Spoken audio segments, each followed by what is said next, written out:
ငါပုံစွမ်းမတော်ဘူးရံဖြစ်တဲ့ကိစ္စမှာငါမတော်ဘူးအတွက်ချက်ကိစ္စမှာငါမကျွမ်းကျင်ဘူးပြဿနာကိုကင်တွယ်ဖြေရှင်းတဲ့နေရာမှာငါမကျွမ်းကျင်ဘူး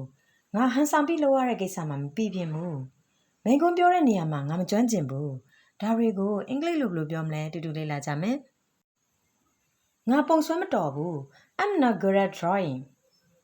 ရံဖြစ်တဲ့ကိစ္စမှာငါမတော်ဘူး I'm not good at fighting အတွက်ချက်ကိစ္စမှာငါမကျွမ်းကျင်ဘူး I'm not good at calculating ပြဿနာကိုကင်တွယ်ဖြေရှင်းတဲ့နေရာမှာငါမကျွမ်းကျင်ဘူး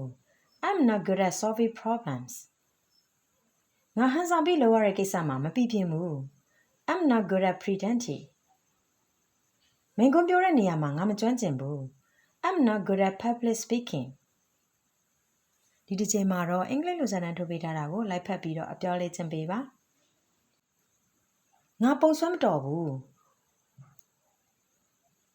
ရံဖြစ်တဲ့ကိစ္စမှာငါမတော်ဘူးအတွက်ချက်ကိစ္စမှာငါမကျွမ်းကျင်ဘူးပြဿနာကိုကင်တွယ်ဖြေရှင်းတဲ့နေရာမှာငါမကျွမ်းကျင်ဘူး